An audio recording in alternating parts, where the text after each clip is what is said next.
Hello everyone and welcome to JS Monthly August Meetup.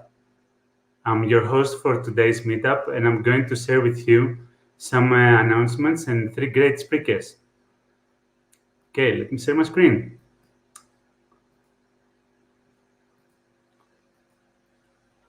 So today's meetup we have 3 speakers. I'm gonna explain a bit more in the follow-up. Before I do, I have to introduce myself. My name is Aris Markogiannakis, and you can find me on Twitter at Aris Marco. I'm the organizer of JS Monthly, together with Milos and Richard. I'm also the organizer and founder of CityJS, and I'm going to tell you a bit about our event in September. We're always looking for new faces, so if you want to join our community and you want to do events like this, you can email us at jsmonthly.london@gmail.com. We are a community event, non-profit, and we are doing it for the love of the JavaScript and the community. And I would like to thank Prisma for hosting our today's event. I would like to bring in Vladi, that she's going to say a few things about Prisma and the Prisma world.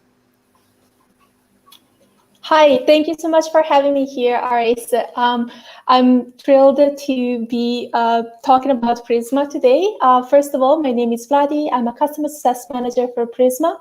And what is Prisma? Well, Prisma is a next generation Node.js and TypeScript ORM. We aim to help developers build faster and make fewer mistakes with an open source database toolkit that supports Postgres, MySQL, SQLite, and now it also supports in preview Microsoft SQL Server and MongoDB. Now, we are thrilled to be one of the sponsors for CityJS. And in fact, we also have a workshop that's going to be hosted by one of our DevRel advocates. And that's going to teach you all about building your own full stack app using Next.js and Prisma. So you're going to learn about setting up a Postgres database, setting up basic Next.js project, creating a database using or database models using Prisma, and of course also creating an API using API routes and doing CRUD operations. Well, I look very much forward to seeing all of you at CityJS, and I will post the link to that workshop directly in the YouTube live stream chat, so you can already RSVP. And I'm bringing back Aris to the stage so that he can also continue with the rest of the introductions. Thank you, that was excellent. And I'm going to carry on sharing my slides. Thank you, Prisma. Thank you, Vladi. Yes, just about, I wanted to tell you more about the CityJS and Hubstack at the beach. We're doing the first in-person event after a long time. I don't even know what it's like to be doing an in-person event. And this one, we're doing it in a beach bar in Fulham, very close to the city center of London, and next to the River Thames. We're going to have 9 speakers, some really big names. You can check our website for that. We have also 2 great workshops in TypeScript with Michelle Westrate, the creator of Mobex, and Thomas Piros, the author of Introduction to TypeScript. We also have this great workshop with Prisma that you're going to find a lot more about this great technology that is really good for front-end developers like me. And so, I know you cannot hold yourselves. We have 3 speakers today. The first speaker is going to be Louis Prescott. He's going to talk to us about the double up your component integration test with the Supertest and Nock. I would like to invite Louis on the stage and talk about this amazing stuff. Hey. Good to see you again, Aris. Yes, me too. It's been a long time, and I'm so glad to have you on the meetup. Aris taught me at City University fullstack.net and React course. It was really good. You're gonna teach me today how to do how can I double up my component integration test? So I'm so looking forward for that. I'm gonna go off and I'm gonna grab a drink and I'm gonna, have all my ears open and my eyes and look at your amazing talk. Thank you very much.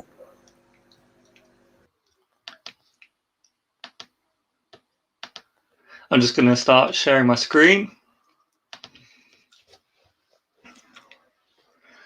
Right, so thanks everyone. Yeah, I'm looking forward to sharing with you doubling up your component integration tests.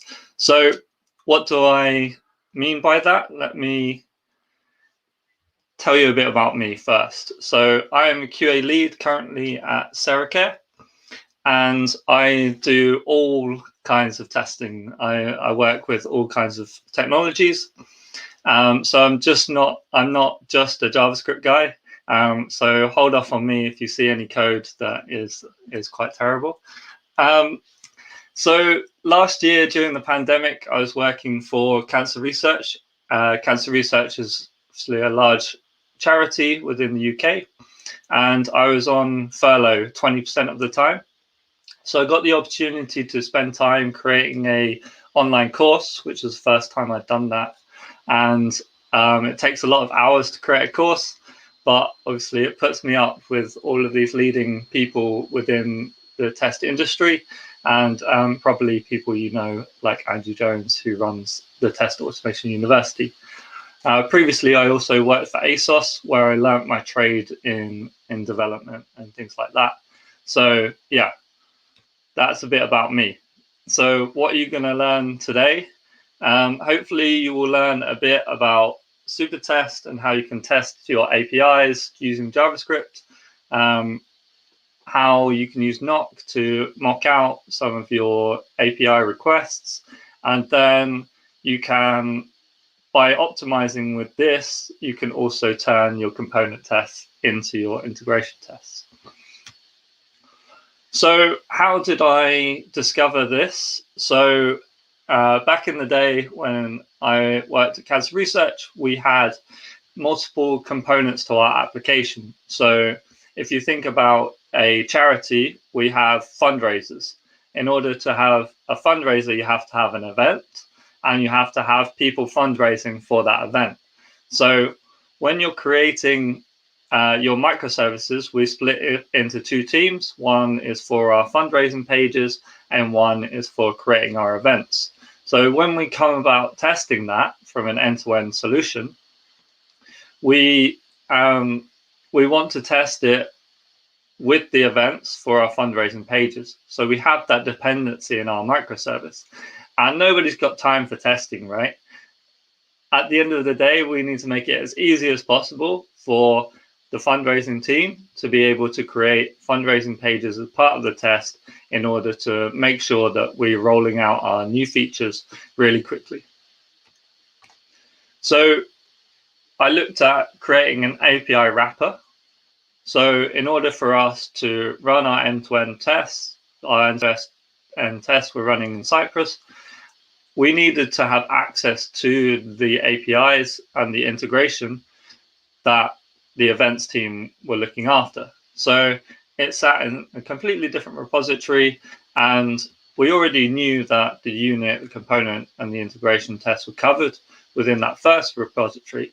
But what we didn't know was that end-to-end solution, how that would work across microservice teams. So I created an NPM package. So within that NPM package, that allowed us to share that wrapper with all of the teams that relied on that core events team. That meant we could consume that within our acceptance tests, and we could easily go about our testing. So this is kind of coined inner source. So GitHub came into ASOS and talked to us about inner source, about wrapping your kind of helper functions and also wrapping your reusable components so that you can use them within your organization and not have to worry about things like authentication and things like that, because that is all encompassed within your inner repository. So let's get into what the talk is all about. So Supertest is a really useful tool, just a wrapper around a request library, which allows us to make assertions on our requests. So easily we can test our API and make sure that any request that we're making has the expected output. So this is a really simple example, and you can see the two different types here where we can just chain the request to the assertions, and then also we can do a bit more. If we need to dig into the response a bit more, we have the callback function.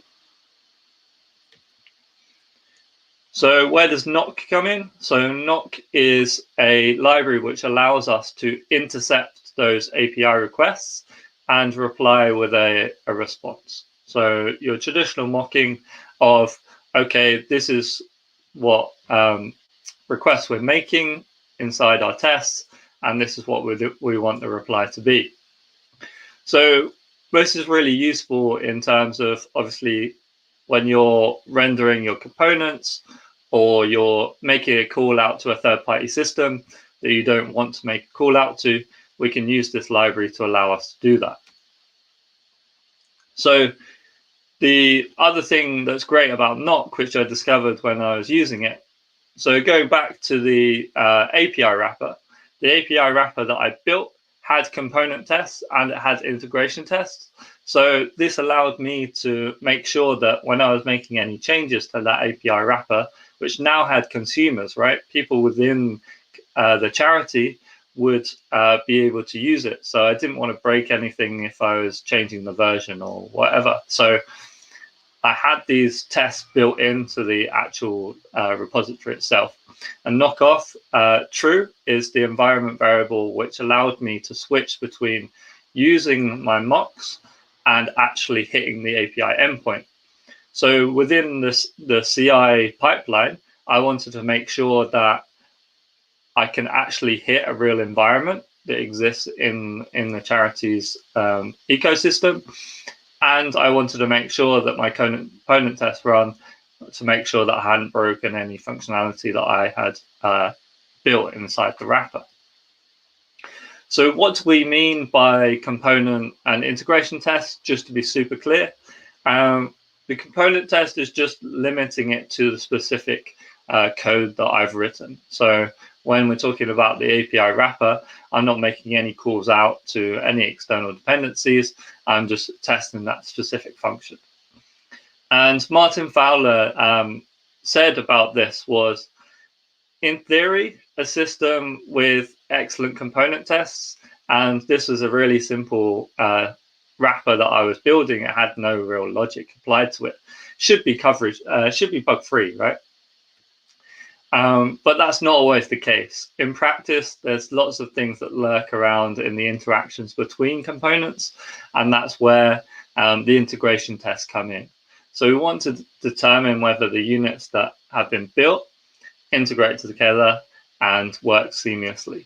So as I mentioned, things like authentication or any configuration that I'm putting inside the API to launch it or anything like that, that needs to be tested from an integration level.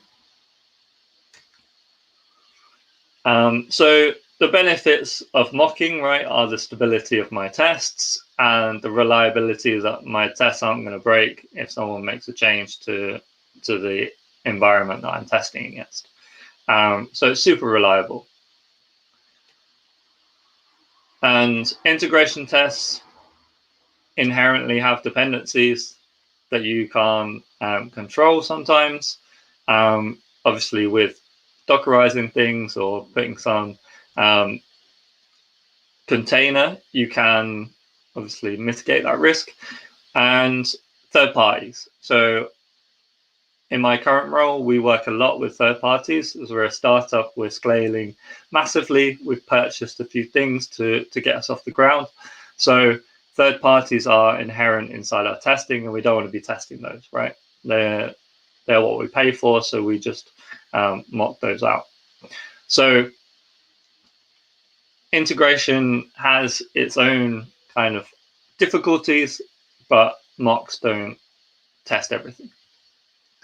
So what I want you to do now is go to menti.com and use the code or use your QR reader.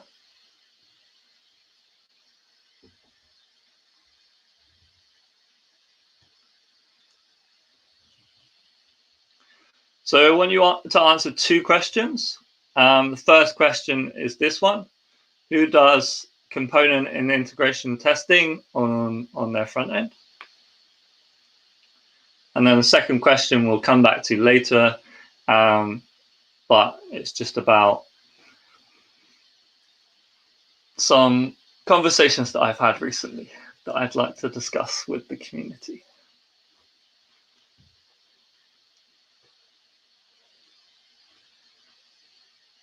So yeah, this is just research for me, really, to discover whether what we're doing is what everyone else is doing.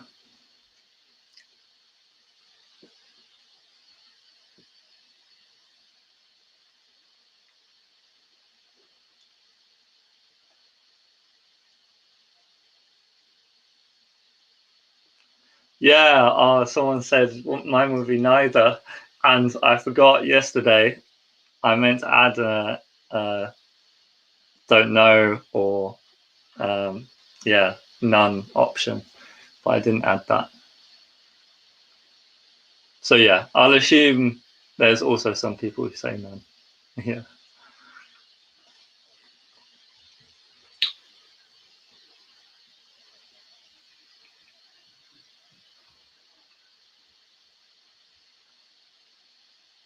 So that's interesting with the component testing. So in my experience, front end guys have often done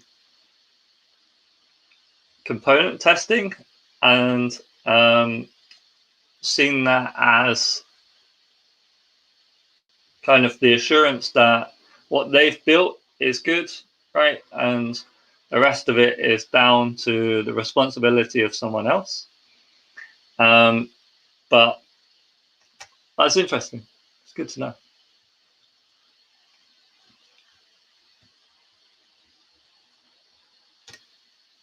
So as I mentioned earlier, another benefit of using Nock, right, is that we can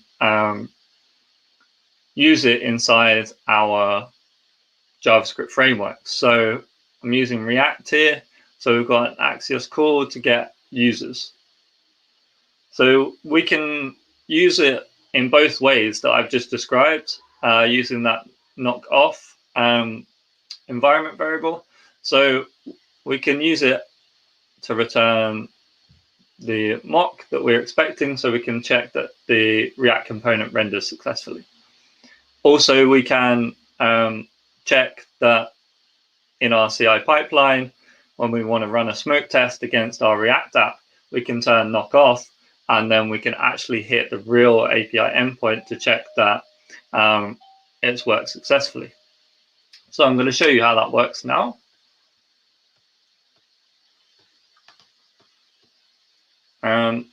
So we've got this super simple test.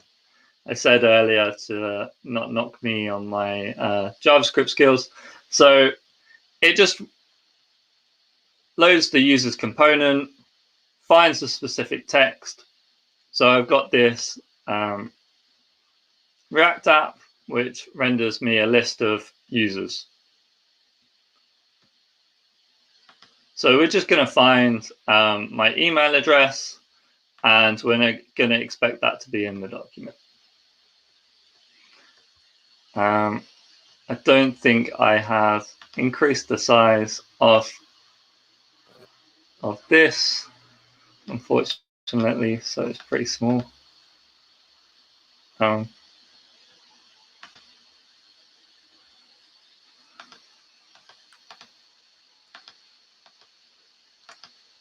Sorry, I'm having a bit of a malfunction here. Here we go. So if we go into that,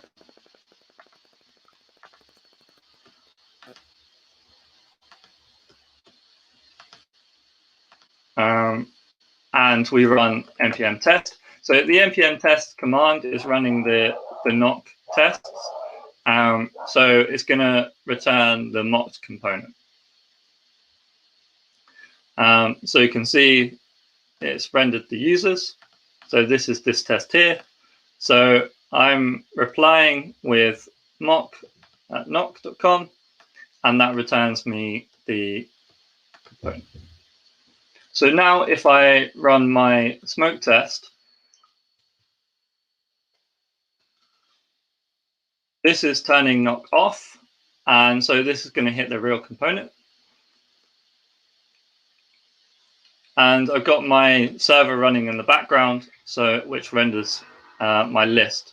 So you can see how it would work.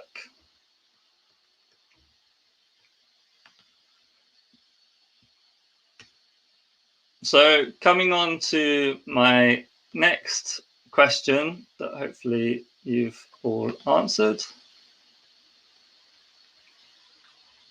So who is responsible for integration testing? So yeah, I offered the word cloud, but maybe that's not what I should have done. In my experience, usually the API kind of backend is usually doing the integration testing and QA in some instances. But yeah, absolutely agree. Everyone should be. And it's definitely a developer. It's just which developer we're talking about. Yeah. So in my opinion, I think that the client, so we're talking about the front end, for example, in this scenario, should be responsible for the API test from the request that is made and also what they expect the response to be, because that's what's going to be rendered, right? Usually the API has tests which check that what they're sending has the correct response. I think it should be flipped because I'm a big ambassador of contract testing with Pact, and consumer driven is the way that I think microservices should be built. And yeah, if you've got more questions about that, then you can feel free to tweet me or whatever, and all good. So that's it. Fire up any questions, and yeah, welcome back, Aris, I think, to...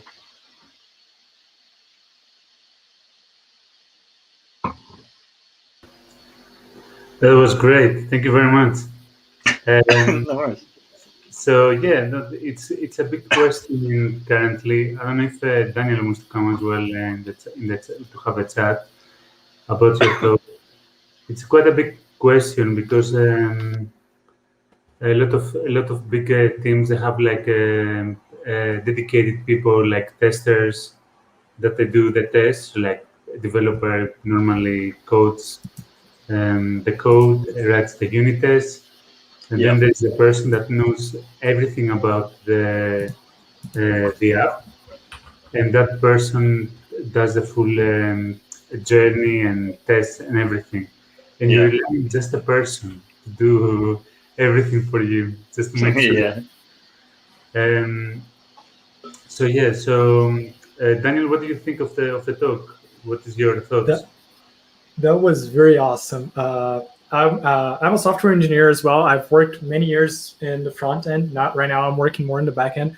But I know the importance of developing your tests and knowing what you're doing, not only relying on QA to do all that and understanding what you're doing. I've used many tools to try to test on the front end. Some were more finicky. But yeah, I believe more and more we are seeing the value of testing our applications. Doesn't matter the size. You can always take some value out of that. So yeah, it was very, very interesting to see it all. Great, thank you. Yeah. So there is a question, but I don't know how is it related. How we can perform just once? Okay, maybe that's for later on for Daniel. Yeah. So yeah, Muhad, you have to wait just 10 minutes to see the next talk, and then we will answer Daniel this question. So have you got any, like, I know you told us a bit about your the company you were working, and but could you tell us a bit more about where you've seen Nock being quite useful, and how we could use it in because they're like big companies, they rely on one person, but that Nock could help them to with their software development. Yeah, absolutely. I think where it really came into its own for me was the ability to write a single set of tests, and I could run them as component tests and integration tests. And I think that's where a huge amount of value comes in, is getting that double value from your tests. We have a suite of tests currently in Cypress where we are stubbing out all of our integration points, right? But this means that we're not actually testing the application as it's going to be used. So I think that's where tools like Nock can really come into their own, is allowing you to have that flexibility of, do I want to test this against the real implementation, or do I want to control what I'm testing? What do you think of test coverage, and what do you think of what is your percentage in terms of test coverage? I don't like to look at a percentage, but what I like is the Kent Dodds testing trophy. So have a lot of integration tests, have some unit/component tests, and then have a few end-to-end tests at the top. And obviously now with languages like TypeScript, your static typing is still tested. Yes. So you don't have to worry about the coverage of nulls and stuff like that. Yes, I'm asking you this because once I went to an interview, and the top guy in that company asked me, like, so what is the percentage of coverage that you... And I was like, I don't know. I believe that's out of the rules. It's just like, you don't ask a woman her age, you don't ask a developer what his test coverage. Nice, I like that. No, it's good. So you're using a React testing library now. Is it your top unit test library? Yeah, definitely. I think it makes it super easy to select the elements, super easy to work with, interacting with the page. It just adds that layer to make testing easier again. What would be your advice to front-end developers and JavaScript developers that they're looking at us right now? Like, what, from a test point of view, because you're since I know you, you are like the test, a test guy that knows like how to do stuff in the test world. What is your what would you advise them? So I think what is very clear for me at the moment is tools like Cypress, right, make it super easy for testing. But that doesn't mean that that's what you should choose. So you should always choose the right tool for the job. And yeah, as I mentioned about things like, if you're working with a lot of third parties, then you don't need integration tests, right? You stub out everything. So don't write them. So yeah, I think that's the thing. Some people jump on board with a testing tool because it's easy to use, but actually it's probably not the right tool. Let's see. Daniel, do you have any question for Luis? Yes, I do actually have one. Regarding what you just talked about, regarding Cypress, do you feel like Cypress would be a tool to complement what you just talked, or do you think it's something separate? How do you see? Because in my personal experience, I use Cypress a lot. I started using Jest, but I came up with I didn't come up with, but I saw the philosophy that when you're working on the front end, you don't necessarily want to see if one function is working properly, but you want to know if the entire workflow is working properly. So you don't want to know if the function that is triggered when you click a button is working. You want to know if when you click the button, the thing that should be happening is actually happening. So how do you see that? Yeah, that's a great question. So what I always think about in terms of that is the feedback loop. So how fast do I want the feedback of what I am developing? So as you mentioned about the interaction of it in the page, that's super important, right? Before I go to push this out to an environment or push this out to production. But if I've got a very small function that I just want super quick feedback on, I'm going to make these tweaks, then a component test would probably suit that purpose.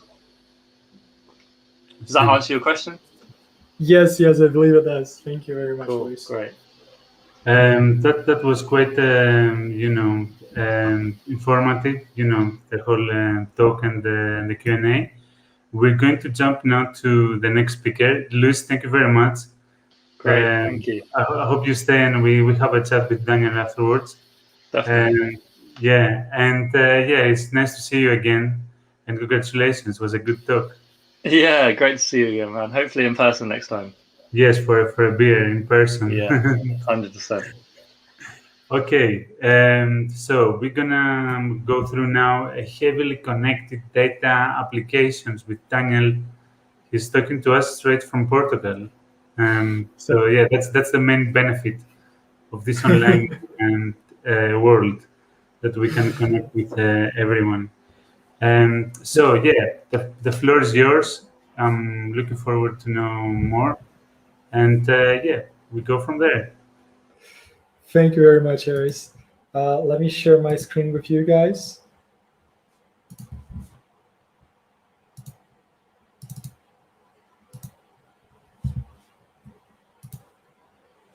Okay.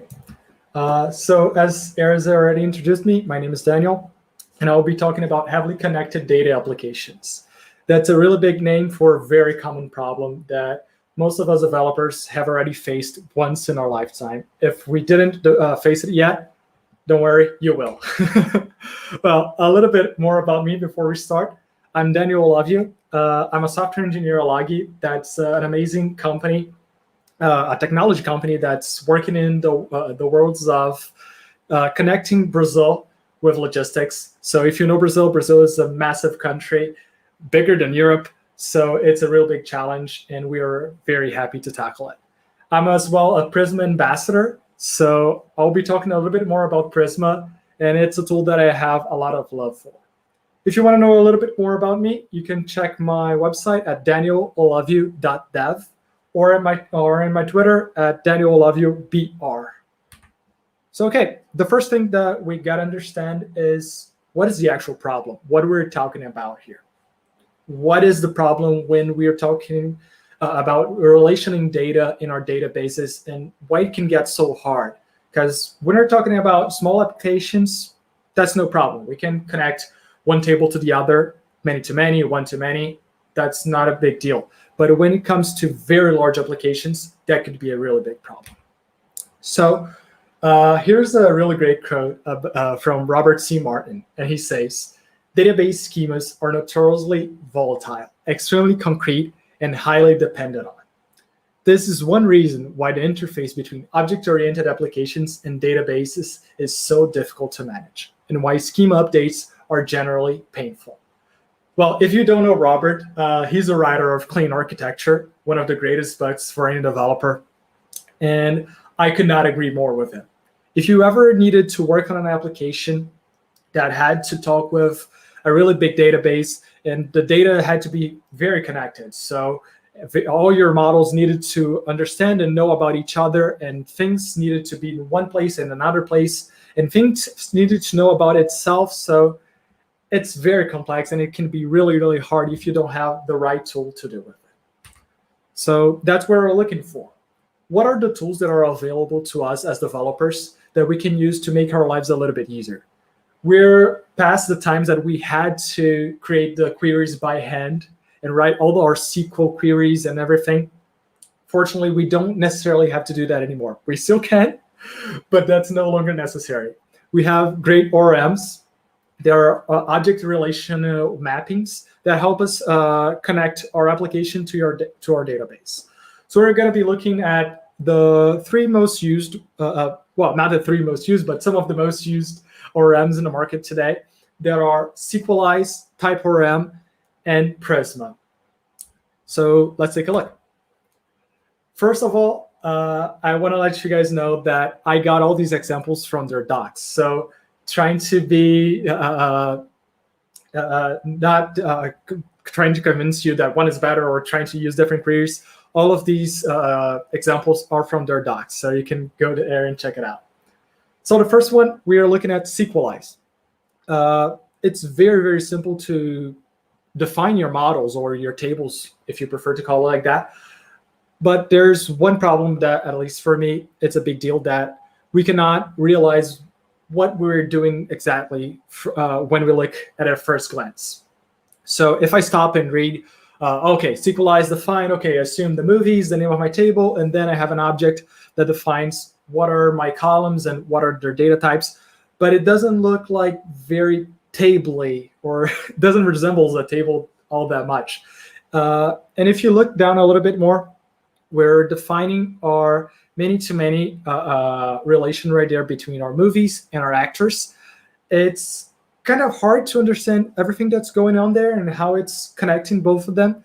And when we look only to the movie model or to the actor model, we don't really see that it has a connection. So if we imagine that we would be defining all our tables in one page, in one file, and then defining all our relations in another file, that could be a little bit confusing. So we wouldn't know, oh, okay, do I have the information about the actor in the movie table? Do I already have the relation, or do I have to make two separate queries when I want to bring all that information? So that could be a problem, especially when you go to bigger applications and it's not only you that's working on the project, there are many people working on it.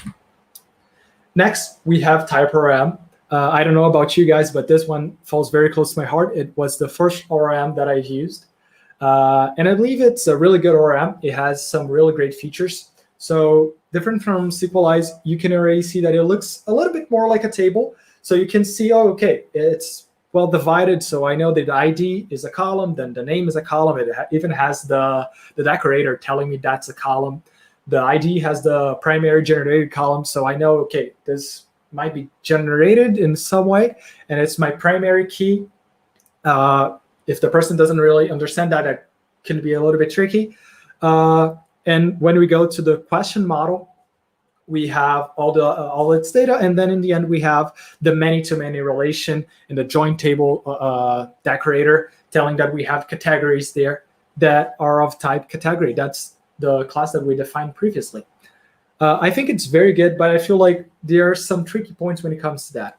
The first thing is that when we look at the category, we don't know what is it referring to. So we don't know what has categories. So do my questions have categories, or maybe do I have answers that have categories, or posts, or movies, or actors? I don't know.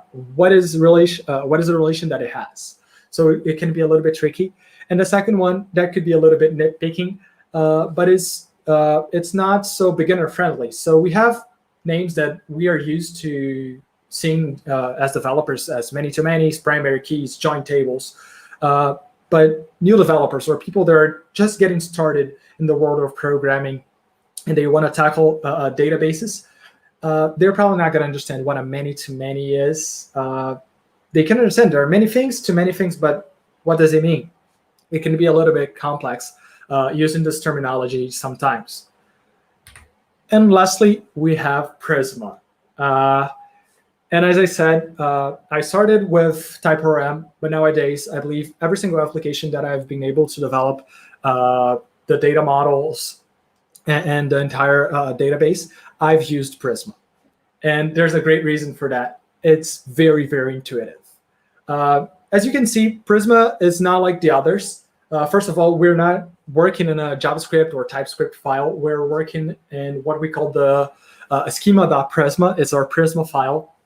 And in here, we have a little bit of a different syntax. In here, we define our models as sort of JavaScript or TypeScript-like objects. So you can see, and you can divide these models in 3 columns that help you understand them a little bit better. So the first column, the one that's the furthest to the left, it's our name column. So that's what our column it's going to be called. So for the first one, we have our column names is going to be ID. The second column is the type. So it's what type is this column going to be. So in this case, this column is a type of integer. So it's an int. And lastly, we have our decorator or options, we can call it that, column, where we can pass some extra configurations to Prisma so we can better build our table when it translates all of this into SQL. So we tag our ID column as an ID with the @ID decorator, and we tag it with @default auto increment. So this makes Prisma tell our database, okay, you're gonna fill this value by in a default way, so I don't have to pass a value when I want to create a new row in this table, and it's gonna define it as an auto increment. So it's gonna start 1, 2, 3, 4, 5, and so on and so forth.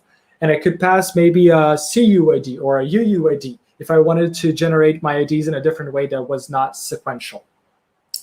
And second, and that's where I feel like Prisma shines so much, it's the posts. In the next row, we have the posts that are of type post. And we have the square brackets that if you are used with TypeScript, or even if you use JavaScript or most of the languages, you know that the square brackets tell you that that's an array or an array-like object. So that tells us that, oh, I'm working with an array of posts or many posts. And posts is a model that I'm going to be defining right underneath that. So I have my post model, where I have, again, my ID that's of type int and has my options or my decorators. And then I have my categories. Again, the model that I just created right above. And again, is of type category, and it has the square brackets telling me that, okay, I have many categories. So I can understand, oh, in my posts, I can have many categories, and in my category, I can have many posts associated with it. And the beautiful thing is that Prisma helps you so much with that. There are tools, especially for people who use VS Code, that help you so much. The extension and all that there is to help you with Prisma, it's incredible. So, okay, we saw very simple examples with one many-to-many relation, just 2 tables, nothing major. But what about big applications? When we're talking about large data and crazy relations, and things can go south very fast in this type of scenarios. Unfortunately, I'm not going to be able to have time to show you and explain to you with all the 3 ORMs, so I'm going to be focusing on Prisma. But, well, I think you guys already know my opinion. I believe it's one of the best tools that you can do that with. So here, firstly, we have our model. Even though it only has 4 tables, it has a lot of connections and a lot of relations. So first, to the left, we have our user table. And I'm going to try to read out the structure that I thought. Even though it's a little bit complex, you're going to see that it's not that hard to see an application that would have something like that. So one of our users can be a student in one class. One user can be a teacher in one class. Oh, the user can be also a student in many classes, sorry. A user can have many grades. So if he's a student, he has many grades for his many classes. A class can only have one teacher. It may or may not have a teacher. It can be a self-study class or something like that. A class may have many grades for its many students. A class may have one document associated with it. A grade has to be associated with a user, and a grade has to be associated with a class. So if I was graded on something, it has to be associated with the class that I was graded on. A document can only have one class, can only be associated with one class. A document can have many documents associated to it as if they were its children. And a document may be associated with a parent document or a main document, if you wanted to call it so. So as you see, even though we have only 4 tables, we have a lot of different relations. We have one-to-one or relation. We have many-to-many. We have many-to-one. We have self-relations. So even though it's a very small database, it can get really complex. So let's get started defining our model. So I'm just going to create here my user model. So with all the user stuff, the ID, first name, last name, created at, email, and you're going to be seeing, especially in the decorators part, that I'm using some things that are a little bit different. So as I said, in the default, I'm giving it a CUID. That's a different type. It's similar to UUID, but it's a different generation method. I use the map decorator that it translates the name from what I want it to be in JavaScript to what's going to be in my database. So for example, the usual pattern that we use when we're writing or coding JavaScript is we have the first letter in lowercase, and the second word, first letter, is going to be in uppercase, and so on and so forth. I believe that's camel case. But in databases, we usually use snake case, that we divide words by the underscore. So I can translate that. That's a really good thing that Prisma allows me to do. I have created that. So I define it as a datetime type. I can set its default as now, so I don't have to use a datetime.now when I create my table. So if I forget, it doesn't matter. Prisma helps me do with that. And again, the map function.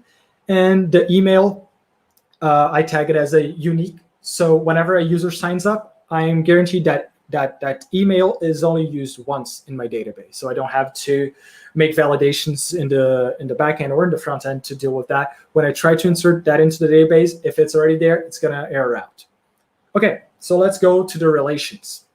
The first relation that we have right here, a user or a student may have many grades. So again, we see that we have the name of our column is going to be grades, and it has the type grade with the square brackets saying that it's going to be many grades. So a user can have many grades since it can have many classes. Since we're talking about classes, right under that we have the classes relation. So we have a column named classes, and it's of type class with the square brackets again to show that one user can have many classes. And then we have the teaching class. And you're going to see this is a little bit different from the other ones, because we have to define a few other things. Since we're making a relation with a table that we already made a relation with, that is classes, we have to create this relation decorator with a little bit more information so that Prisma can better understand how it's going to be working with that relation.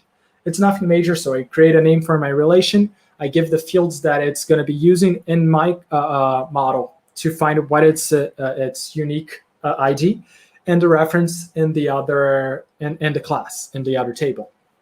So here, as you can see, I have a teaching class, and it's of type class with a question mark. Again, very similar to what we have in TypeScript, that it says that it can be null. So I may or may not have a class, a teaching class associated with it. Same thing with the teaching class ID. That's the unique identifier that I have, or my foreign key.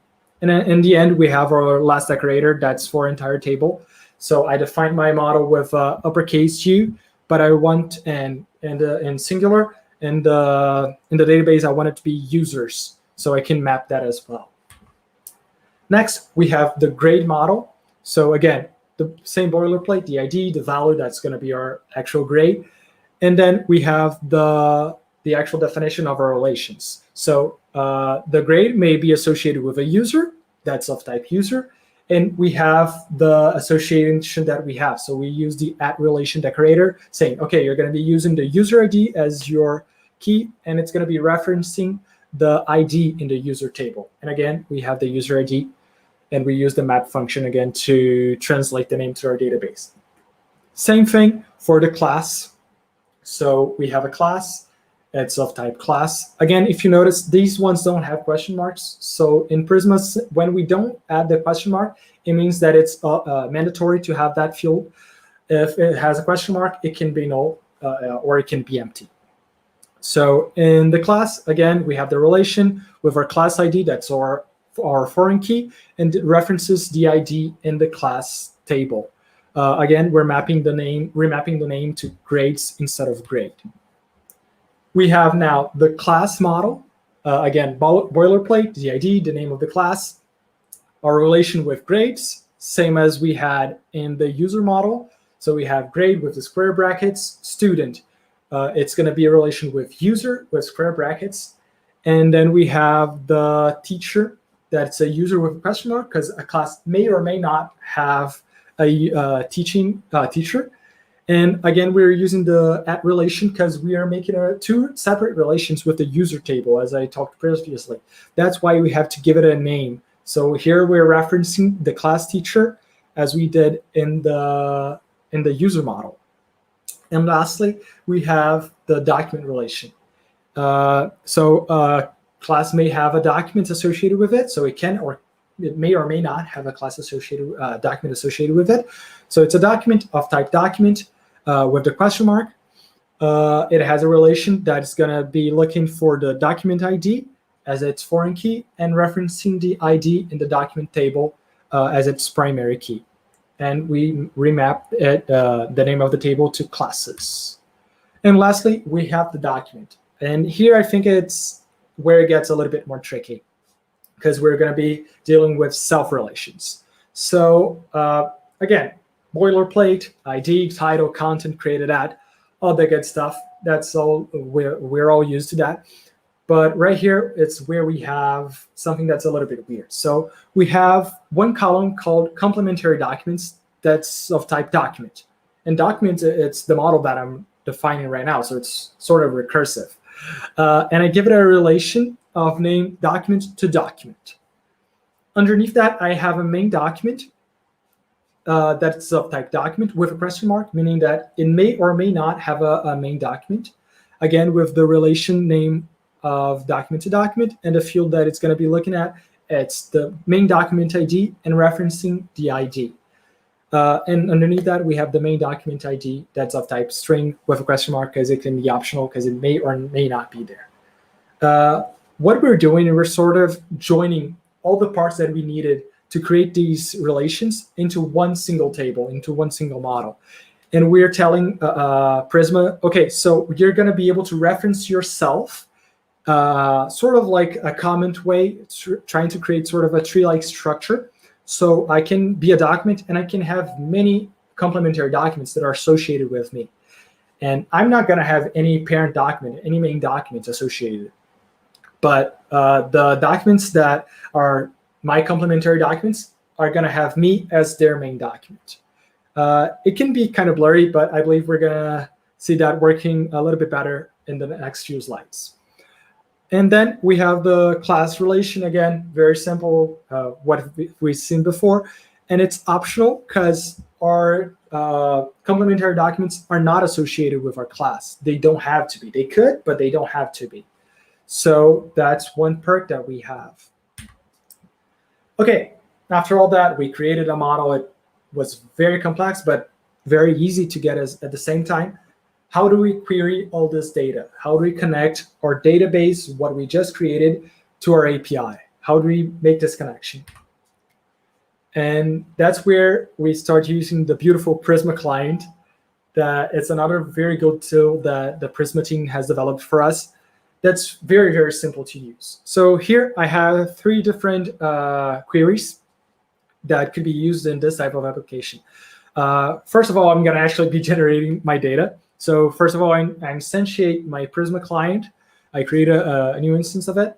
And then I'm going to be starting using it. So I'm just going to say, oh, wait, because it's an asynchronous function, Prisma dot, the table that I want to work with. So in this case, I want to work with the user table. So I'm going to create Prisma dot user dot create, and I'm going to pass the options that I want.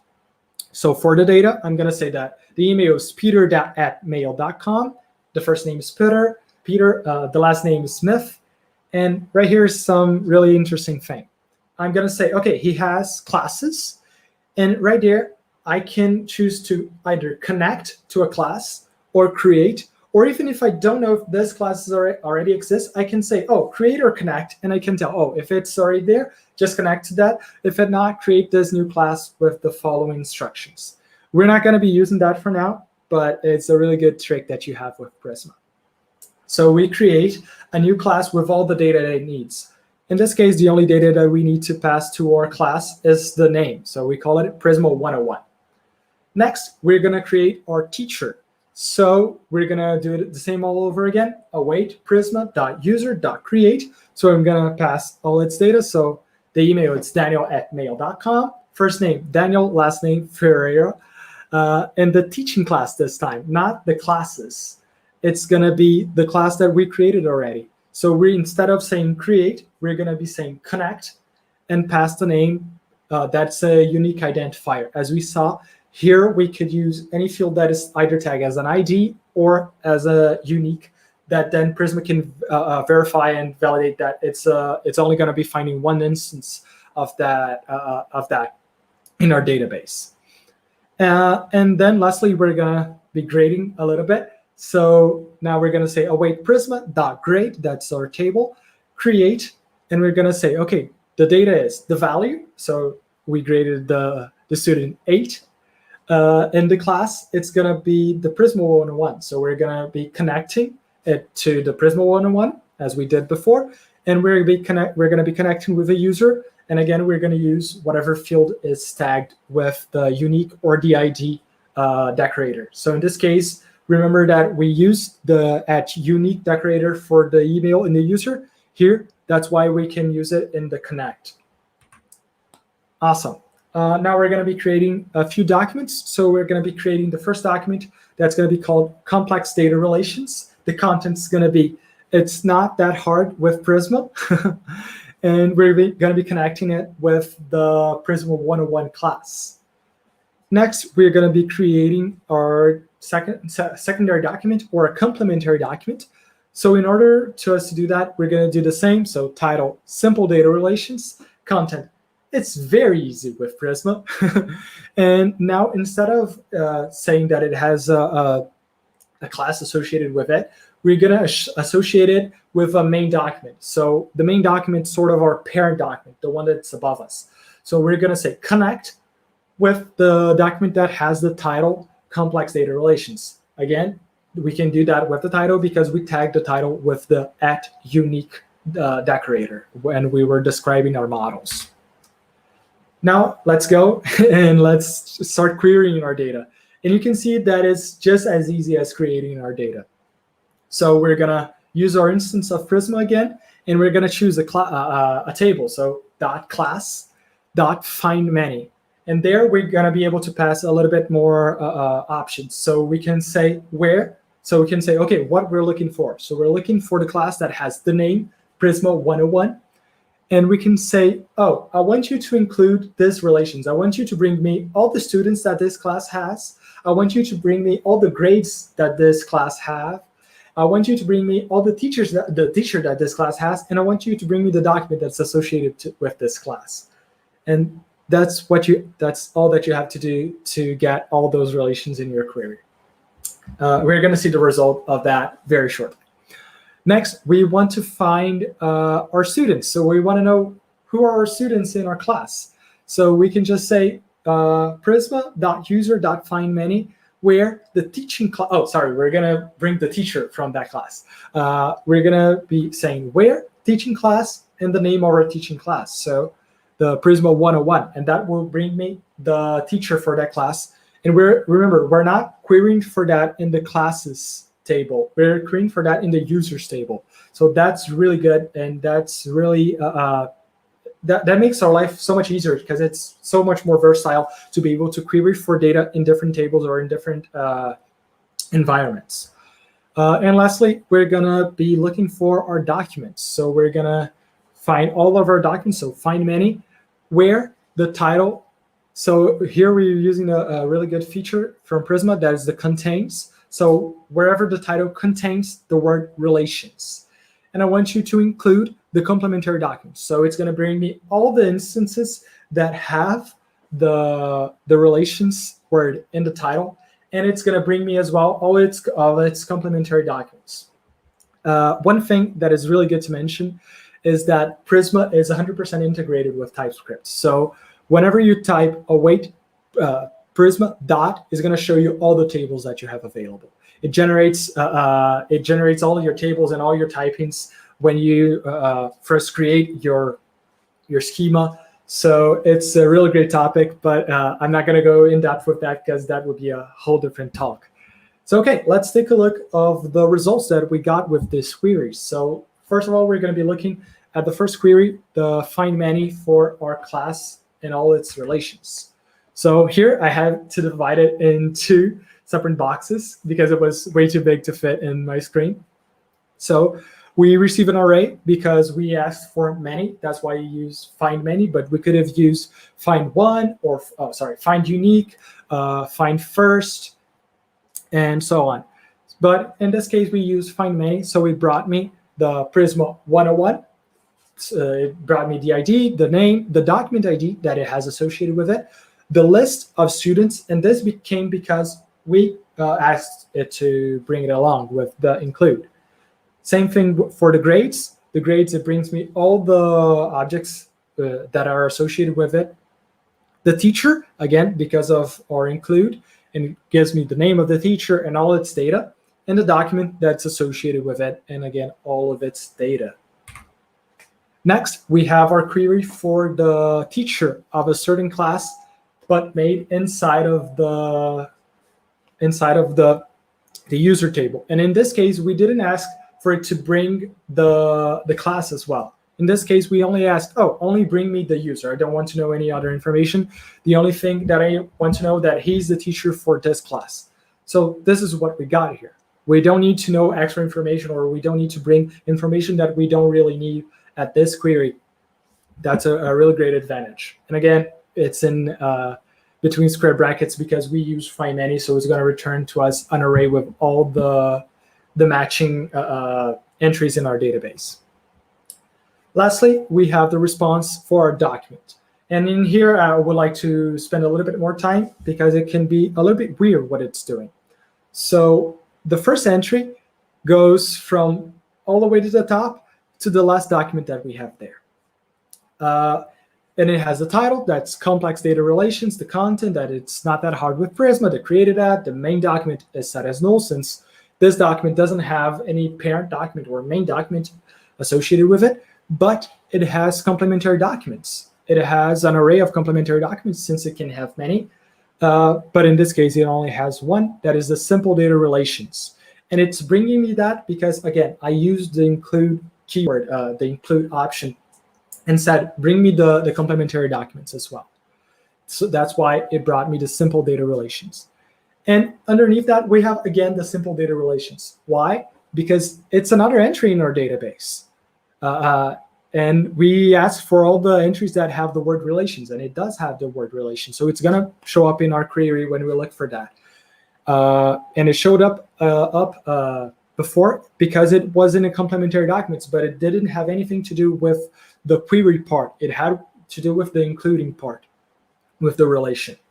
And in here, you can see all the data again, the title, the content, and then the complementary documents. We don't have anything because it doesn't have any complementary documents or children documents. But we do have a main document ID that's referencing to the complex data relation that it's its main document. So that's really interesting because when we created this, we only said that there was something to do with another document when we were creating the simple data relations. And now it's showing up when we're creating for the complex data relations. That's very interesting how we can deal with that. And when it comes to creating our data, we don't have to create it previously, or we can actually reference to things that we already done or create it on the spot and connect it afterwards. Well, that's all I had for you guys today. I thank you everyone for watching. I believe Aries is going to call up now, and we're going to be able to answer a few questions if you have.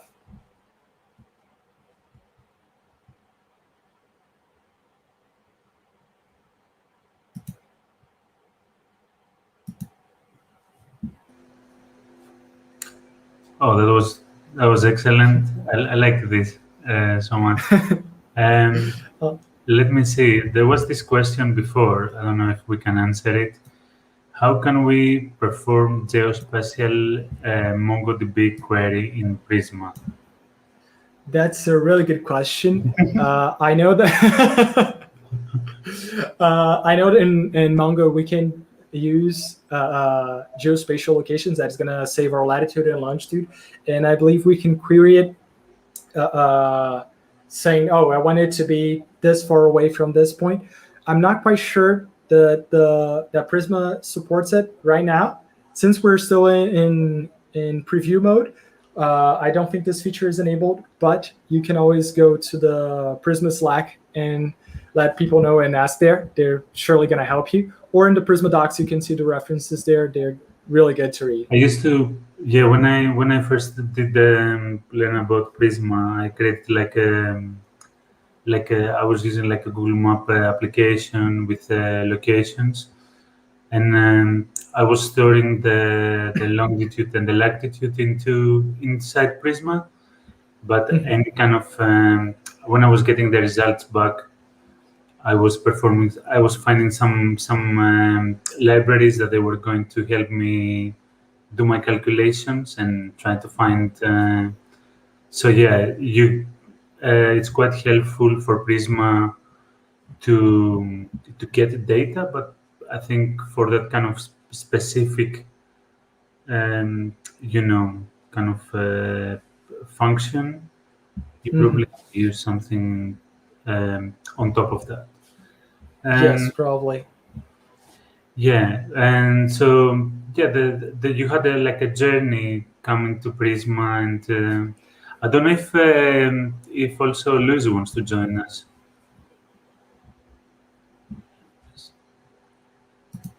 Yeah.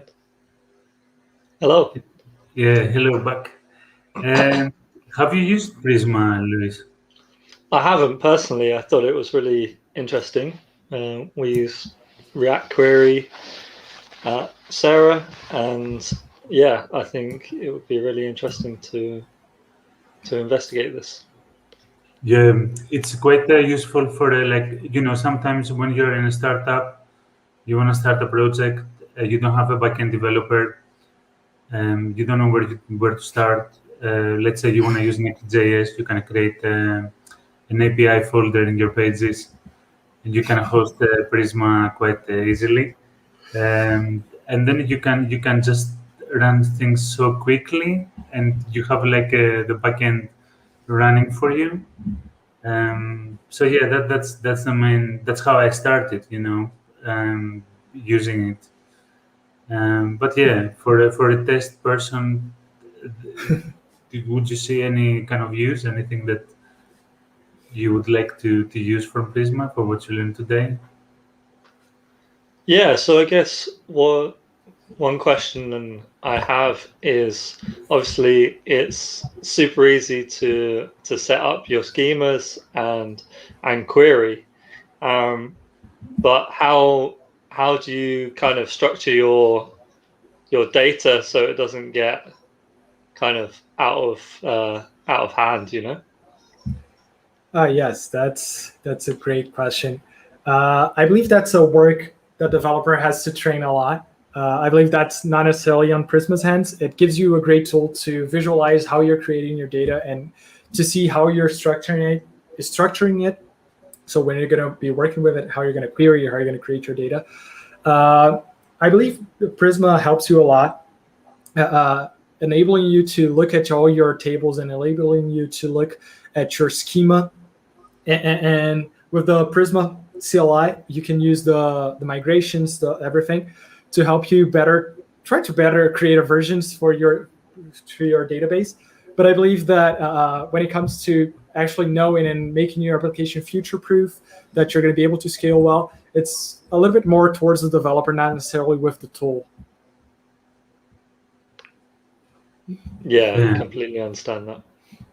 The thing is, because of that type safety, probably as well, it helps a lot from the test point of view, and you don't have to worry about sending like a string that it tends to be an integer or a number.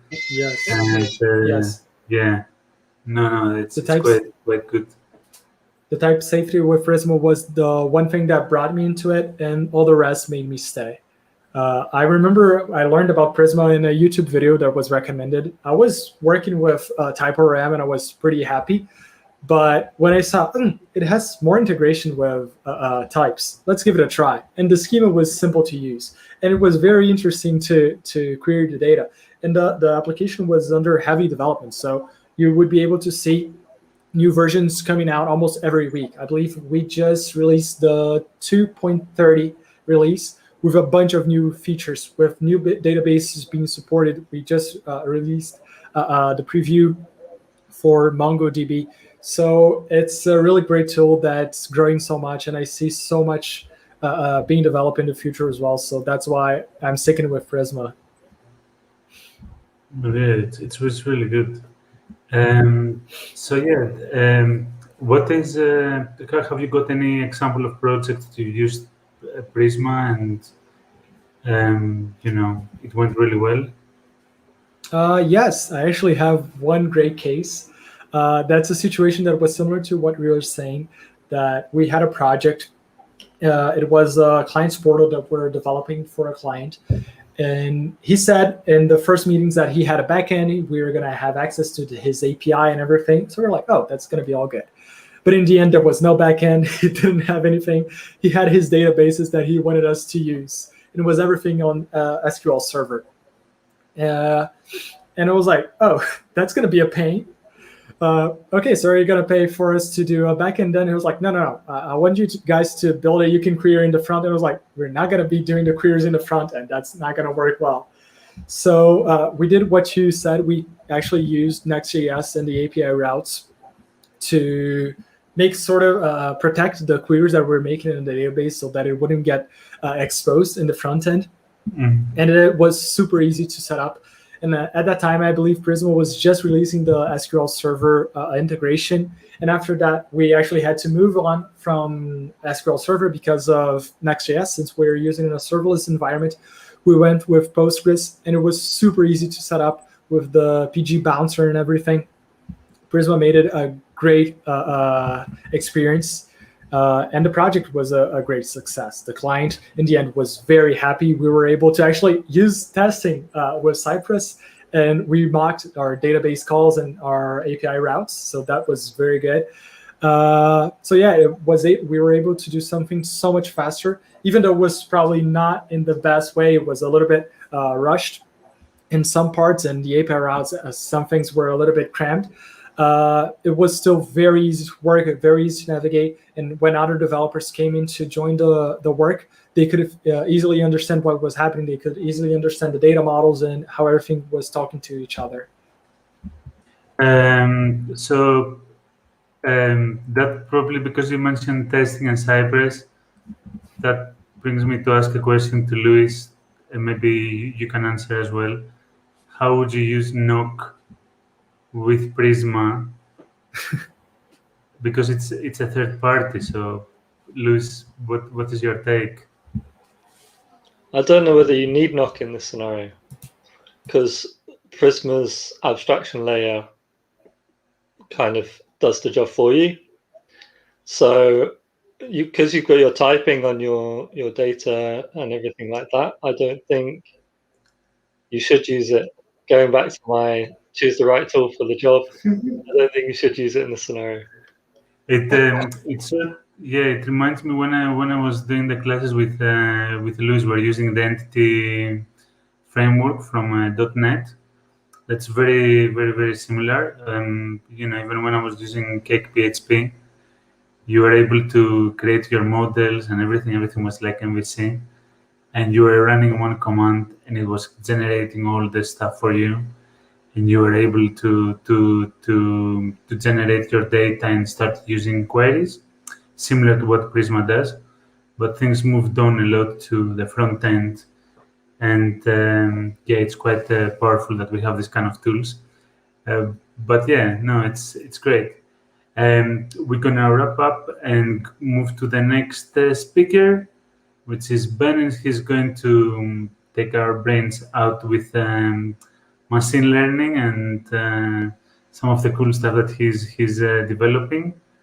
So yeah, I'm gonna thank you, both of you, and we're gonna have Ben in on the stage. Hello, can you? Ben, here you are. Ben works for Apply Real Time Apply is going to be sponsoring a City.js this year. And we have also Job that works with you, and also Surthika, right? Mm-hmm. So yeah, you are a secret talent. We haven't seen you before. Yeah, this is my first time like giving anything like this in public. So I just thought I made something cool when I first joined Ably. They gave me a chance to do anything I wanted as long as it had a bit of Ably in it. So I decided to use like kind of JavaScript or actually TypeScript, and to basically learn a whole bunch of things like 3JS, MediaPipe, Next.js, and like Cloudflare pages, Firebase functions, like all of that. So yeah. Okay, let's share your screen then. I'm gonna go off and I'm gonna come back when we finish the talk, and we can have a chat about it. I'm so looking forward to learn from Cool. you. Yeah, so I shared my screen. I'm also just watching the YouTube comments. If you have any questions, I can answer them like as you ask them. So yeah, like I said, when I joined Ably in April this year, basically my team lead said I could do anything I wanted as long as it had a bit of Ably in it. So I kind of, before I started at Ably, I was working on mobile apps and basically doing like machine learning processing, like image processing, face detection, and clustering. So I thought I wanted to do something that had machine learning as well, but this time use JavaScript, or actually TypeScript. So actually, you can have a look at the code if you go to GitHub, and that's like the repo there. And here's like a demo. And I think the issue is it actually struggles to load because I'm already using my webcam for this video call or this presentation. So it actually, for some reason, it's not able to find a face. So in the camera. So I'm just going to leave that to load. But what I do have is like a screenshot, which I just took earlier today during the presentation, of basically 3 clients.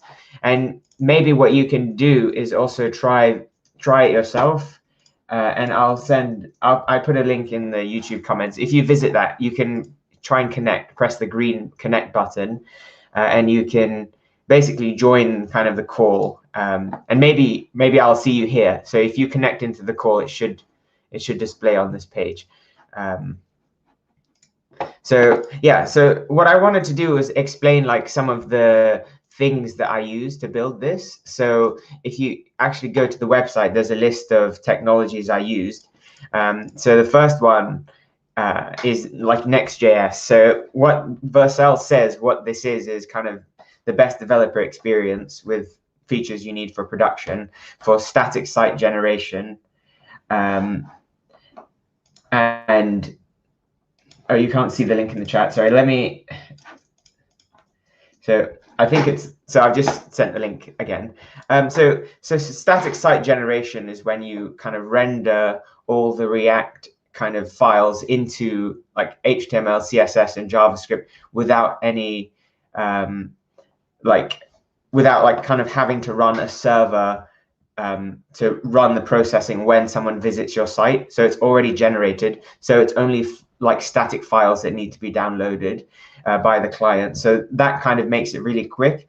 And also it's better for SEO as well, because you know, the SEO engines like Google, the crawlers, will be able to visit your website without needing to do any processing, which is ideal for them to lower cost. And it's basically really nice. Next.js everything was working out of the box, and that's kind of not what you get with a lot of JavaScript things. Sadly, that there's just so many things in JavaScript that a lot of things don't work out of the box, and this is why Next.js. And basically, for me, it's building pages quickly and happily.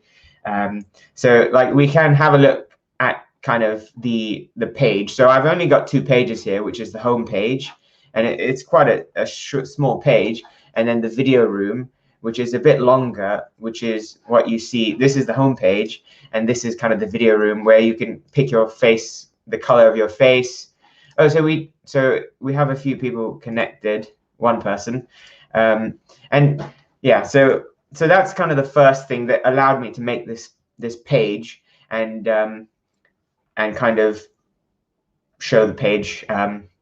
Sorry, that's yeah. So the next thing that I'm using is flat buffers. So you might know to send data across the internet between people or from a client to a server, there's a few kind of formats you can use. A lot of people use JSON, and before JSON it was XML. But kind of the issue with this is that it's still kind of it's still text, so it's not actually very efficient in the actual space that it uses over the internet. So if you wanted to send loads of frames per second of someone's face, using JSON for that data is going to be very slow. So instead, you could use other serialization formats. So like one that you might heard is protocol buffers, which is very popular like in servers, like to go between microservices. So gRPC uses protocol buffers as the serialization format.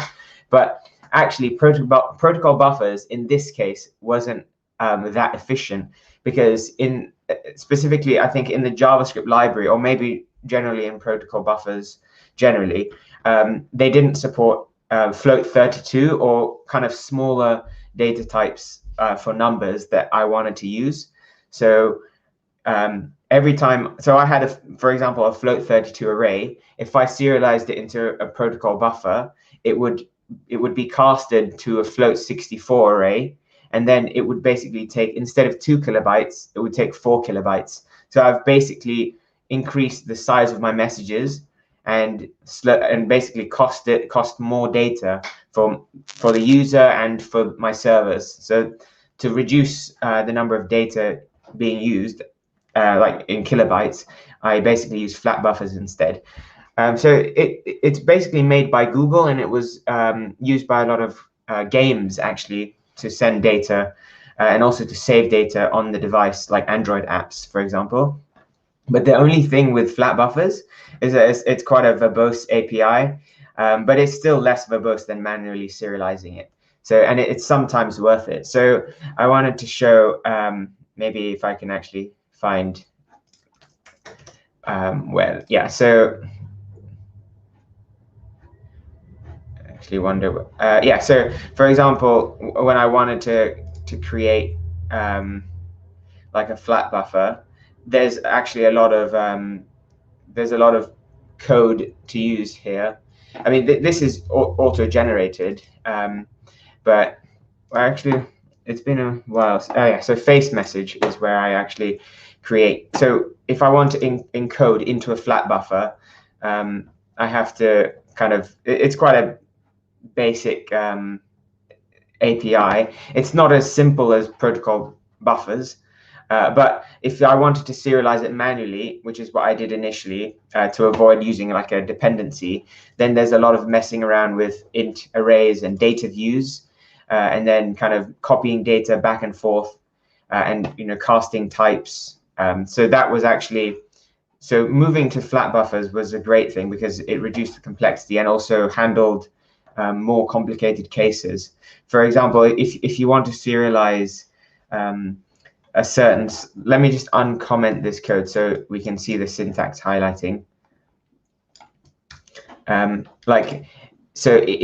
If you wanted to say serialize a string, you have to save the length of the string in the buffer and then put the string in, so you know how far to look to take out the string back from the buffer on the other side. So there's a structure of data you need to design, and you might forget the structure, you might not document it very well. So that's why using a serialization library like flat buffers is nicer.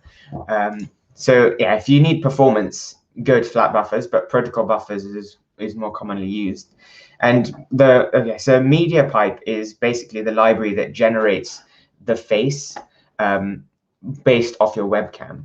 So the website is here, and there's loads of features. So this face mesh here, pose detection from your webcam and hand tracking. And this is actually what runs Google Lens, like, and Google Translate, like replacing, if you've seen, like it's replacing text in real time with the translated text from a camera, like on Android apps. It's basically using MediaPipe under the hood. And also, they don't just use it on edge, like mobile devices, they also use it in Google Cloud for detecting if some YouTube videos have unsafe content. So definitely have a look at MediaPipe. And my intention of showing like kind of all these is to like give you a set of tools that you might play with in the future and know what to look for, what type of things are available. And yeah, some people might know them already.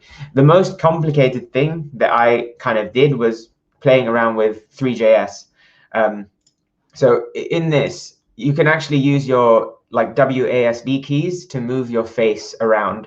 So if you try that, you can like go down all the way to the bottom of the screen, and you can change your color and change your username as well. And so like that kind of rendering, the API for Three.js is very, very powerful. And according to the documentation, it's easy to use, but there are some issues. For example, if you're rendering text, you create a text object, you set the color and you set the text content, and then you put it into the scene, and then you render the scene. So all those steps are explicit lines of code. But if you want to, for example, change the color of the text or change the text content, you have to delete the old text and then create a new text and put it back in the scene, because the API doesn't allow you to replace the text content. So let's see if I can actually find this code. This is the most complicated file in this whole. Yeah, so before I show you the rendering code, this is the machine learning code, which is so simple. It's only 47 lines. It downloads the machine learning files from the CDN, and this uses MediaPipe basically.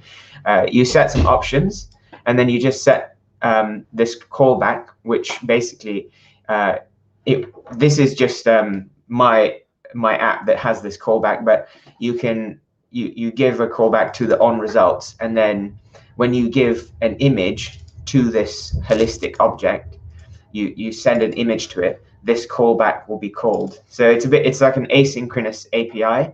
So set the callback and you will get the results here. And this result contains the pose for your hands and your elbows, and it contains your face landmarks.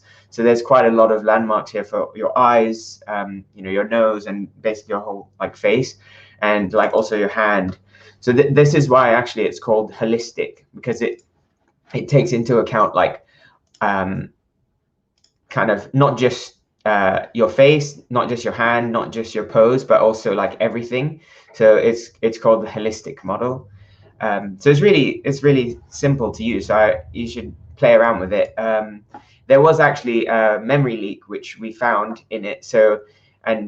But it's actually fixed now. So don't worry, the app that you're using won't have a memory leak. But for some time, the app was actually going to increase from like 100 megabytes to 2 gigabytes and basically crash the tab, because each tab in Chrome has a maximum of 2 gigabytes. So of like memory that it can use. So basically hit the 2 gigabytes and then was unable to continue. So yeah, this is, oh, that's not it. I was going to show you the rendering. So this is the most complicated file in this whole application, and we have more than 500 lines. And the most easy thing to do is the key controls, right? So maybe you're wondering, how do you support someone move up and down in this?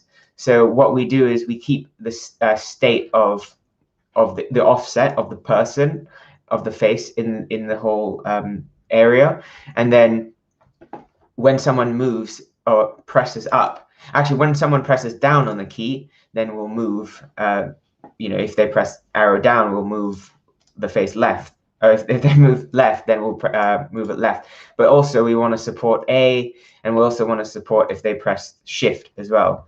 So and in all directions. But now you might be thinking, there are actually two ways to do this. If someone presses down, then we can just add the event listener, but then they would have to press down again and again. So instead, if they press down, then we basically listen for the event, and then when they press up, we remove that event from the list. And the advantage of this is you can handle, if someone presses up and left at the same time, then we will move the user diagonally to the top left, because otherwise, if you only add event listeners for key up, for key down, for key press, like for example, arrow left was pressed, then you will never get the event where key up and key down happens at the same time. So you won't be able to move people diagonally. So they would have to like move left and then move up. So that was a long-winded explanation of how to do controls in a game, or in something like a interactive application. And here's the complexity with the render text, for example. You have to so I'm actually using Ubuntu font. I was initially going to use Comic Sans, but I decided to use Ubuntu instead for this one. Yeah, so let's see where this is used. This is used in a few places, and basically we remove, before we render it, we'll remove the text so that it basically gets re-rendered again. And this is because the API is not that flexible. It's powerful, but I mean, it's not that friendly, I guess. And yeah, there's loads I can go in this, but I went with the basic, I guess, the basic problems that I faced. So let's go to the next thing. So basically, Three.js is like Babylon.js, but it's kind of more popular now, and it's, yeah, I kind of tried that instead of Babylon. I haven't used Babylon myself. So let's see. So Tailwind CSS. Tailwind is basically why this website looks the way it does, and I think I quite like the way it looks. It doesn't look like a sophisticated app, but it's like simple. It's got some nice colors, and the colors I chose from Tailwind. So this is the Tailwind website, and let's see. So you can see it's so easy to kind of look at, to kind of use this website. So you can see the color palette here. These are all really, really nice colors. And what I found is they're just really nice CSS properties to use. And it's just much less confusing and overwhelming than Bootstrap. I find Bootstrap is quite complicated. It's kind of overwhelming, but Tailwind gives you these simple primitives to make you really quickly productive in your app UI. And I think, oh yeah, okay, so this is specifically about my company now.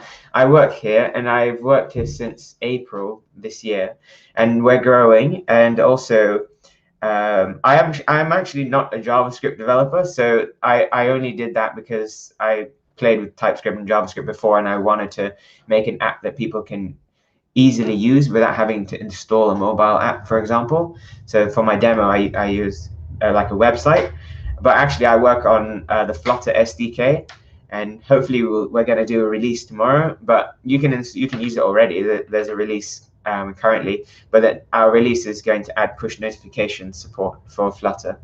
But yeah, so what else? Yeah, so before that, I wanted to say what I used Ably for in this project. So if you look here, so I'm sending the face data between users using Ably. So Ably is a reliable and scalable messaging service. So you can use the libraries, like MediaPipe, like Flatbuffers. You use the Ably library, install it into your app, and create an Ably account, and you don't have to host any servers to send messages back and forth. You can just connect to Ably using the library and then send messages, and your other users will receive those messages. And what specifically in the next release we're going to do for Flutter is you can send like a message to someone else, and if the app isn't on and the app is in the background, they will get a push notification, and they'll basically be notified even if the app isn't connected to Ably at the time. So yeah. So what I wanted to say was Ably is for highly reliable traffic and like scalable traffic, but for unreliable data, for like video traffic where you don't care that each data arrives because it's like throwaway, like if you miss a frame, you can forget about it. Kind of data like that might be more well suited if you use like WebRTC, like, and use like, for example, the data channels, or if you have video or audio, you can use the media channels. But in the future, there's also a new protocol, new API for web browsers called Web Transport, and you can have a look at that. Basically, it's like WebSockets and WebRTC, because WebRTC is for unreliable traffic, WebSockets is for reliable traffic, and Web Transport allows you to configure both of them at the same time. So yeah, there's actually, for this app that I made here, there's lots of features that I would like to work on, like adding voice calling so we can actually talk to each other on there, and adding rooms and refactoring that rendering code, adding 3D cartoon characters. If you're interested, we can think about it and we can work on that together. And yeah, so WebSockets is, so that should actually be Web Transport. So Web Transport, it can be used like WebSockets, but with support for multiple streams, unidirectional streams, out of order delivery, reliable and unreliable transport. So you can look at that link, and yeah, it's basically very new, and it's not actually available for apps to use yet. I'm pretty sure it might still be in the origin trial for Chrome. Yeah, so if you want to connect with me, you can. I have my LinkedIn and Twitter things on my website, which is that.auth.uk. I think that is that my last slide. That's my last slide. So yeah. Whilst we're here, I might as well show you. This is the 3JS. If you haven't 3JS, if you go to 3js.org, you can see amazing demos. For example, this demo, the electric bike by VanMoof. Obviously 3JS is quite heavy, so you're downloading all these files sometimes, and it takes a while. My internet is not that good. So let's see what's going on here. So we are downloading things. I guess it's just my internet that's really bad. The files are not that big, 2.1 megabytes. Oh, they're quite big. There's even MP3 files being downloaded. Oh, wow, there's quite a lot of MP3 files. Yeah, so whilst that loads, you know, MediaPipe is the machine learning one. Check that out, mediapipe.dev. Flat buffers is the serialization library for high performance in C++, C#, C, Go, Java. As VanMoof is still loading. Yeah, Tailwind, and this is our website, ably.com. It's for kind of, you know, reliable messages that you want arrive extremely quickly, and also at scale as well. If you want like loads of devices connecting, and you don't want like complex databases to handle all the state and connections, there's like, yeah, Ably is the one to go for. And what else is there? So I think we looked at Next.js. This VanMoof is loading. It's taking a while. Let's go somewhere else then. This one. So yeah, there's just 3JS is amazing. This is why I wanted to use it and play around with it. There's like racing games using 3JS. So yeah, thanks for listening, and let me know if you have any questions. Yeah.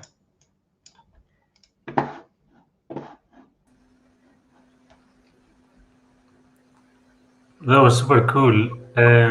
I think from all the talks today, we have learned so much. Like we had like testing, then we had like data and how we can integrate. Then you went through so many nice libraries that you found out. Yeah, it's quite a lot to take, but it's quite it's pleasant learning. What was your, like, you're a Flutter guy, but what was your take with all these like JavaScript technologies, and what did you learn using them? Yeah, I think that what I really liked was when I was using a TypeScript, it was so easy to learn a lot of these things because the types were already there. So when I want to see an argument, it's like it's just there. Because I remember before when I was doing JavaScript stuff, it's like you don't know if you're using it the right way. But in TypeScript, they force you, the compiler forces you to do it the right way. And but I guess I just really enjoyed like the diverse range of libraries from machine learning to rendering. And I didn't mention some of the libraries I used, but I used one for this name generation. So for the username, I can basically in the app I can create a random username like witty iguana and refresh adverse termite and like confused piranha, and like it's just so nice. There's a library already with this list of names, and yeah, It's the amazing community. how many libraries they have been built that you don't have to reinvent the wheel, and how it saves you time basically. Similar to Prisma, you don't have to really go and start developing all the backend yourself. You can do it very quickly. Yeah. Because time is quite important in our times. Daniel, what is your thoughts? First of all, I gotta say I love the talk. I could relate to you in so many moments. I started programming with Flutter, so I miss Dart sometimes. I worked with Python with machine learning. Actually, my final project at school was developing a neural network to identify skin cancer. And lastly, with gRPC, right now at Logi, we work with gRPC in Kotlin, so that was super cool to see. And yeah, it was very, very interesting to see all the tools and all the libraries that you use to build this amazing project. I can say that using Three.js is not an easy thing, especially if you don't come from JavaScript. It's a really tricky library to use, especially yeah, as I said, when you're new to all of it in the front end, and using Next with all the optimizations that they have, and using it with Three.js, crazy thing. Congrats on that. Yeah, I gotta say it was very, very educational. I'm for sure gonna check some libs that you talked. And again, Tailwind, a great library as well for styling. I think it was a great stack that you picked, and it was a great talk. Thank you very much. I was just sorry. What is the stuff that you would like to do beyond what you have developed? Like, what would be the improvements that you would like to make?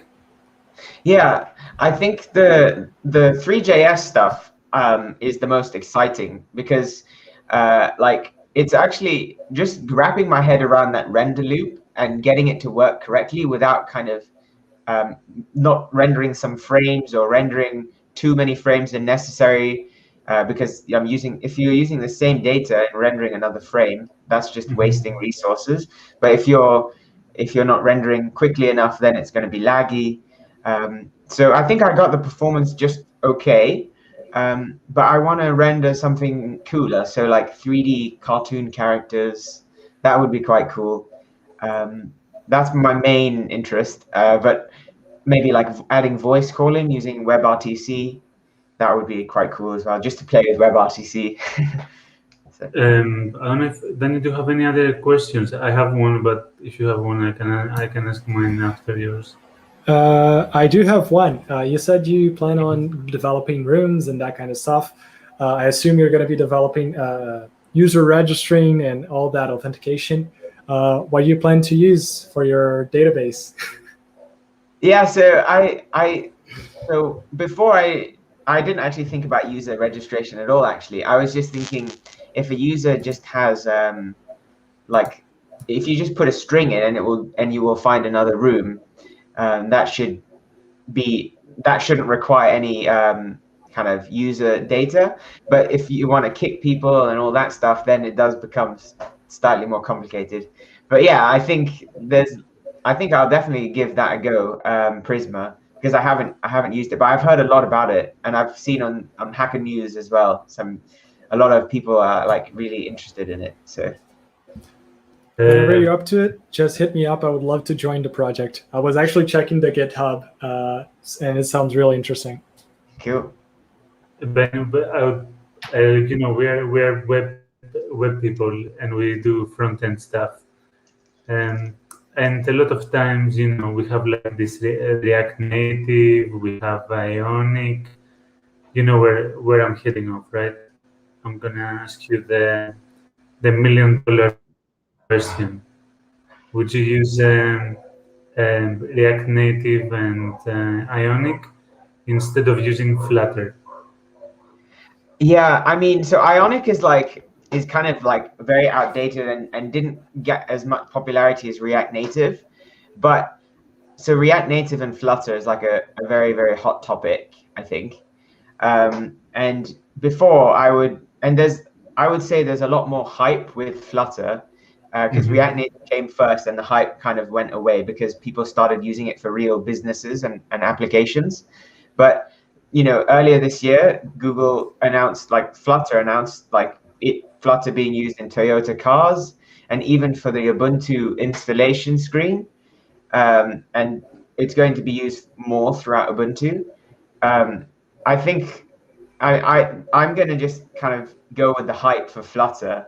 And having said that, I find that the Dart language itself is not as nice to use as TypeScript. Like after using it for a while now, it's slightly sometimes a bit annoying. But okay.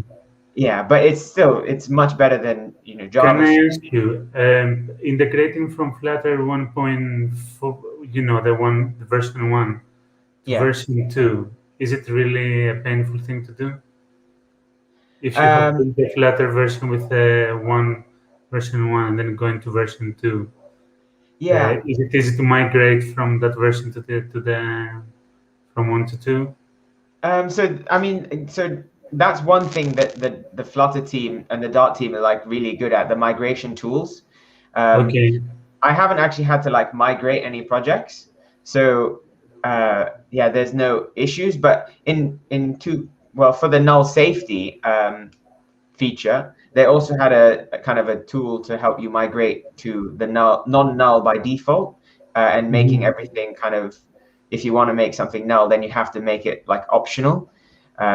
And that was not a pain. That was fine, I think. Yeah. And then the tools that you have been telling us, is there something that in your eyes or in your knowledge it will work better using Flutter than using the web stuff that you spoke about? You mean for the app that I made? Yes. Yeah. If you were going to create the same app, using Flutter. Yeah. Is there something that you think it's gonna be better and it's not gonna be so limited that it is in the web? Yeah, I haven't actually considered building my app in Flutter, but definitely there are some libraries that I'm using now that I don't think exist in Flutter yet, and sometimes I'll find a library in Flutter that kind of hasn't been taken care of, whereas in JavaScript there are millions of installs and downloads for that library. Okay. So it's still, some libraries are just not there yet. And I'm not sure about the 3D stuff as well in Flutter. So someone created a port for 3JS for Flutter, but it's not compatible with Dart 2. It's published in 2013 and. Okay. Daniel, do you have any other questions? No, I think the only thing that I would like to point out is that I totally understand the feeling. I started programming with Flutter a few years ago, and I remember, I think it was before the Flutter web even went to alpha or beta. So everything was still very janky. There weren't any libraries, so most of the things that you wanted to do, you had to do by hand. But nowadays, especially after Flutter 2, I've been seeing the hype growing so much. Back when I was working with Flutter, people were always like, oh, why don't we migrate to React Native? It's cooler, it's faster, there are more libraries. And I see their point. I see that you have the JavaScript ecosystem, but Flutter and the Flutter team have been doing some great jobs developing the framework, especially when it comes to all the integrations. So you have the Firebase SDK, everything, if I'm not mistaken, it was already written into Dart. so it made the use of it so much easier. And all the libs that came up and the animation optimizations and the CLI and everything that you had, the Flutter Doctor and everything to help you develop, there are things that when I started trying out to React Native were not there, and I missed them so much. So I still believe Flutter have ways to go and so much places that it can get so much better, but I believe it already came so far and it can go so much far. No, it's good to know. Yeah, that's all of my questions. I think there was one question. I think it's, are the calls encrypted on the fly? Sorry, what was the question? There was one question by David B. And the question was, are the calls encrypted on the fly? Oh, so I mean, the actual data is going over WebSocket. So, but the secure WebSocket, so WSS. So it's encrypted using, the normal TLS as you would visiting any website.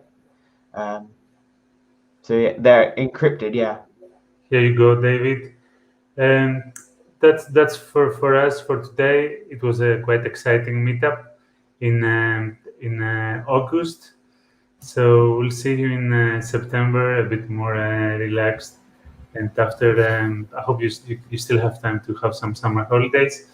The rest, I hope to see you in City.js. And yeah, don't forget, we have a Prisma workshop at City.js. Sign up. Maybe, Ben, you can learn about Prisma on that workshop. So sign up. It's free. And yeah, the rest of you, see you in next month. Have a good one. Bye-bye. Bye-bye, everyone. Thank you both. Bye-bye.